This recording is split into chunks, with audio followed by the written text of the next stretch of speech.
Comment pourrais-je me détacher de ce que je n'ai pas encore vécu?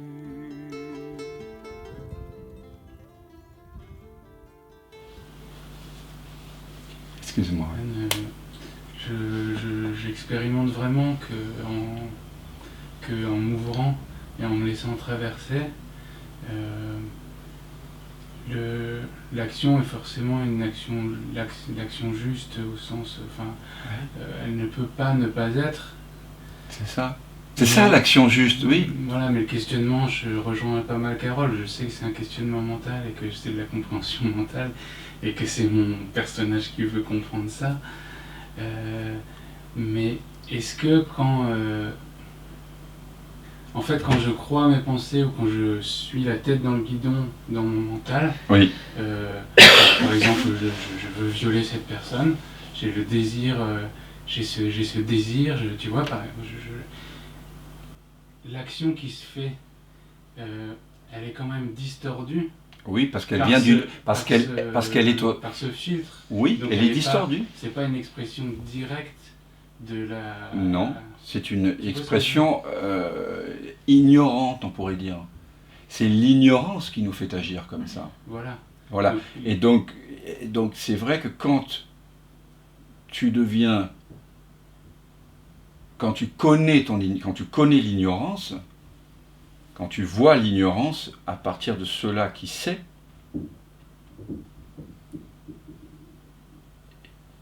tu cesses. C'est impossible d'agir comme ça. Ah non, c'est impossible, impossible. Mais alors, si on dit que tout se fait parce que tout doit se faire, dans cette action-là,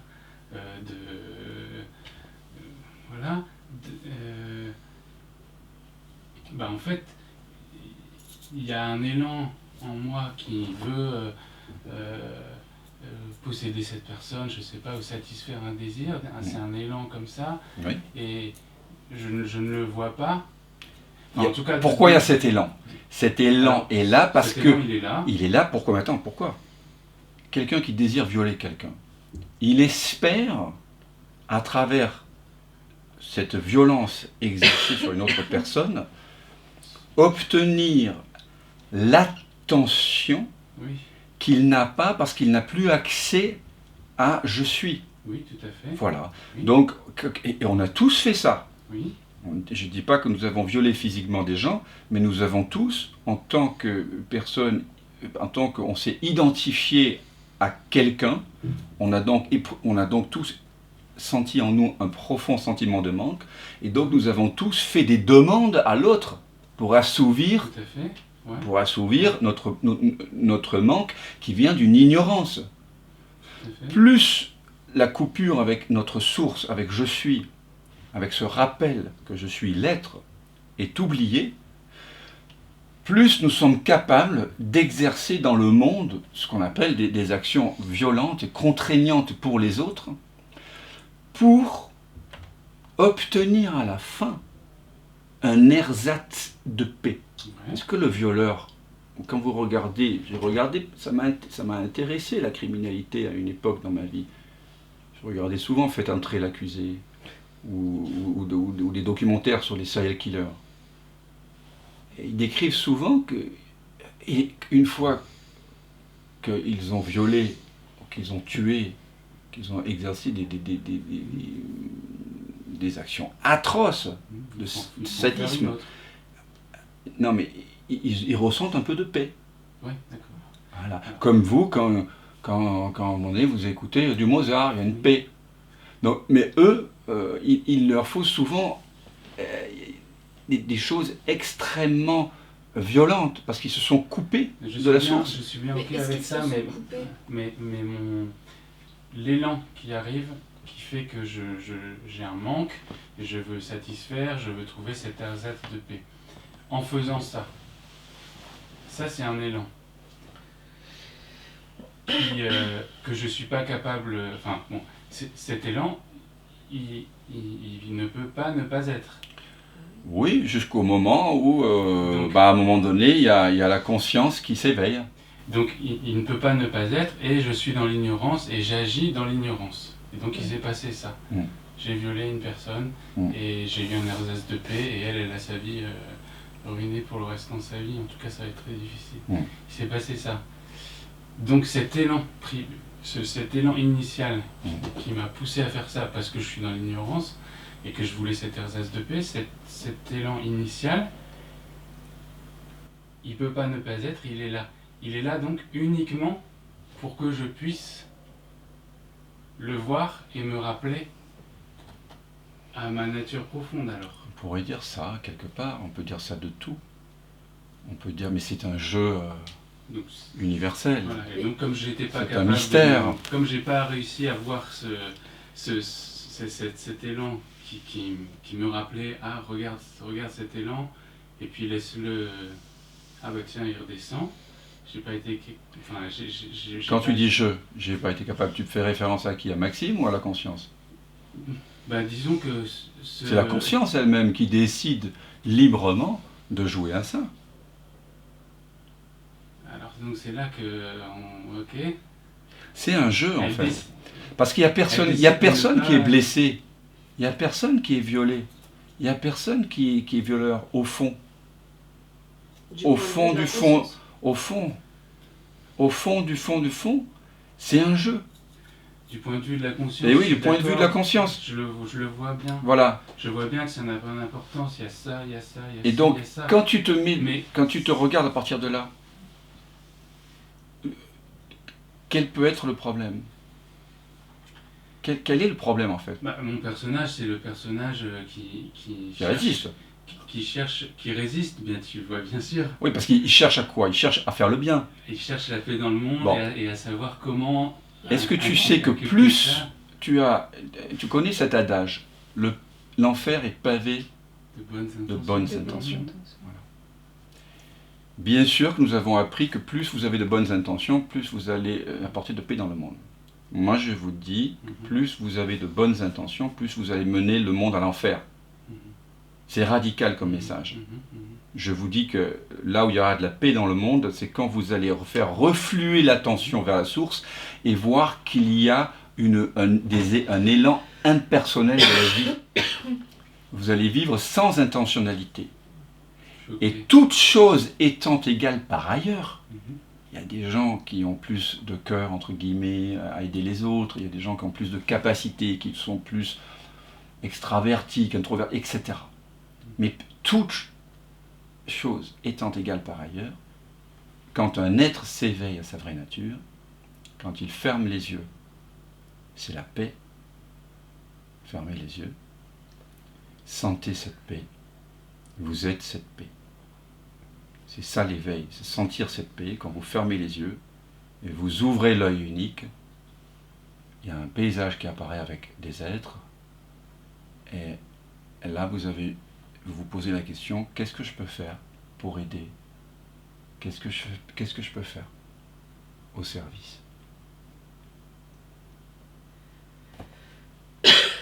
Ça ne vient pas d'une intention pour... Quand on dit que l'enfer est pavé de bonnes intentions, quand vous avez des intentions, on le sait tous. On a tous joué, peut-être, en tout cas moi, j'ai joué au guérisseur, au sauveur, dans plein de domaines. C'est pour réparer quelque chose. C'est pour réparer la relation avec mon père, avec mon oncle, avec mon frère, avec la famille. C'est régler des comptes. Donc, c'est bourré de... Ce sont des actions névrotiques, qui sont des actions compensatoires. Voilà. Et on sait les réactions en chaîne, vous voyez, quand on veut faire le bien. Et je conçois que se détendre dans la source, revenir à ce regard absolument impersonnel, et laisser le corps agir, et voir qu'il n'y a pas d'acteur, c'est pour le mental inacceptable. Parce que le mental va toujours dire « Ah oui, mais quand même il faut une sécurité. Il faut quand même qu'il y ait un petit contrôle, vous voyez. Parce qu'on a eu l'habitude de penser que c'est quand même bien. Eh bien non. Sinon je suis un fainéant, et puis... Non mais, le pire c'est que les plus grands dictateurs, peut-être qu'au fond d'eux, ils ont des bonnes intentions, enfin selon eux. Vous voyez ce que je veux dire? Selon eux, oui. Et on voit aussi comment certaines personnes justifient leurs bonnes actions, leurs bonnes intentions. Observez quelqu'un qui a des bonnes intentions, qui vit, il y a plein de tensions dans une intention. Quelqu'un qui veut vous aider. Oui, parce qu'on peut arriver à quelque chose. Oui. Vous n'avez jamais vu quelqu'un qui veut absolument... J'ai un problème de reflux gastrique depuis 30 ans. Le nombre de gens qui m'ont proposé des solutions et qui étaient persuadés... Vous avez jamais vu ces gens autour de vous qui savent mieux que vous. Et ça part d'une bonne intention. Vous voyez? Et parfois, et peut-être que vous-même aussi, on peut regarder en soi-même quand on a une bonne intention. Et puis voyez comment fonctionne un être qui est sans intention, qui est libre d'intentionnalité. L'intention, elle vient toujours pour réparer quelque chose, pour colmater l'ego. Quand vous êtes ouvert en vision sans tête, vous regardez s'il y a de l'énergie disponible, si vous avez sommeil, si vous avez faim, tout ça, ça apparaît et disparaît tranquillement. Il y a un bon sens qui naît. Vous ne sentez pas ça? Si, ouais. Non, mais ma question, en fait, elle était posée à partir du personnage qui je trouve qu'il y a des choses inacceptables. Et évidemment. Et pourquoi. Et bon, en essayant de le comprendre du point de vue de la conscience, mais si je reviens, la question n'a plus lieu d'être. Exactement. On ne peut pas répondre à une question fausse. Mais on le fait de temps en temps ici. Mais au lieu de vous raconter des histoires, je préfère vous renvoyer à la source en vous. Qu'est-ce qui dit que c'est inacceptable? Tu l'as dit toi-même. C'est le mental qui dit que c'est inacceptable. Mais quelque chose l'a déjà accepté. Si je me positionne en tant qu'un ego qui pense que ceci est inacceptable, je rajoute de la souffrance à la souffrance. Chaque fois que vous allez voir quelque chose à la télé, vous allez dire c'est insupportable. Non. Comme ces gens, mon père par exemple, quand il regarde la télé, il va trouver ça inacceptable, et il va se révolter et tout ça. Donc on est dans un bon gros nom encore. Mais est-ce qu'il va envoyer de l'argent à une association ou inviter des émigrés ukrainiens ou autres à habiter chez lui? Non. Donc c'est le café du commerce. On rajoute des couches aux couches. Oui, donc vous rajoutez de la souffrance à de la souffrance. Ça ne veut pas dire qu'il ne faut pas rien faire pour ces peuples, pour ces gens. Mais quand vous revenez à la vision sans tête, vous regardez. Si vous êtes infirmière, si vous avez de l'argent, si vous, je sais pas, vous êtes un hacker, si vous avez certaines capacités financières, physiques, d'énergie, eh ben, vous allez pouvoir, en fonction de votre vie, entre guillemets, familiale et autres, des contraintes, aider le monde. En sachant où est notre place, quoi. Voilà, quels sont nos... Parce que quand on revient à la vision sans tête, tout d'un coup, eh ben, on voit. Voilà. Voilà. Vu mon physique, je ne veux pas être sprinter. Je vais plutôt faire du 1500 mètres, pas non plus faire du marathon. Voilà. Il y a une sorte d'honnêteté, d'efficience. Voilà. Vu mon histoire, je ne veux pas devenir chirurgien. Etc. Donc, chacun trouve sa place beaucoup plus facilement. Je veux dire, la singularité de votre expression va éclore de façon beaucoup plus belle, épanouie, quand vous voyez qu'il n'y a pas d'acteur. et vous allez voir ce que vous allez voir.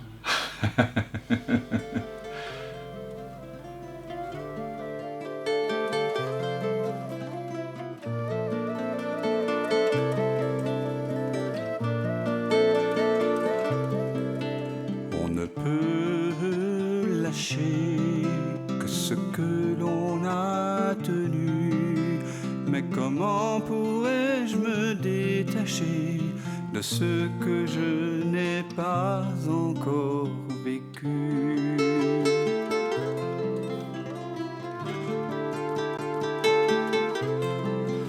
Peux-tu fuir ce qui te trouve et couper le fil ténu de ce pressentiment qui t'éprouve au cœur de cette absence reconnue?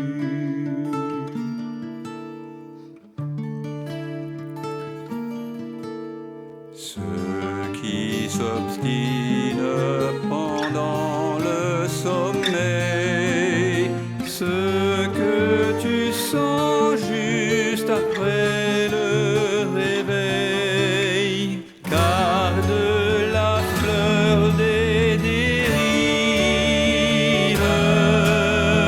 à la saveur d'autres rives, à la candeur de l'éveil. Ce qui te rêve t'arrive.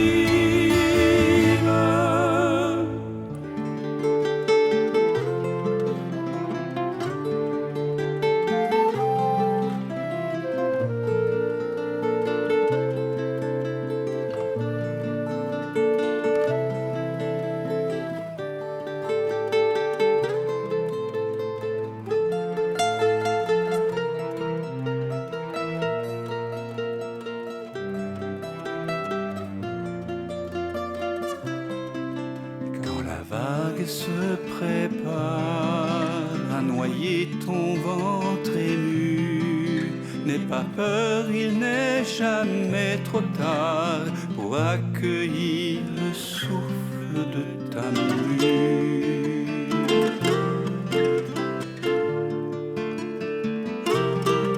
Le passé n'existe pas quand le cœur est mis à nu.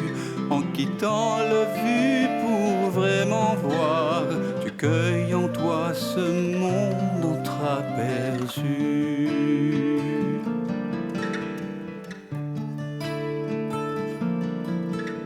Ce qui persiste pendant le sommeil, ce que tu sens juste après le réveil, garde la fleur d'autres rives et la beauté des dérives,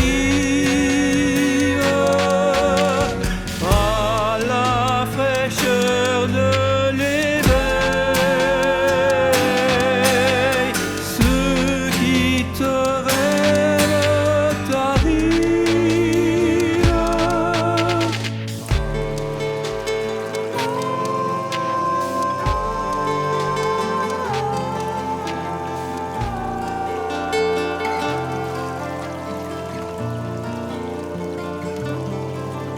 On ne peut lâcher que ce que l'on a tenu, mais comment pourrais-je me détacher de ce que je n'ai pas encore vécu?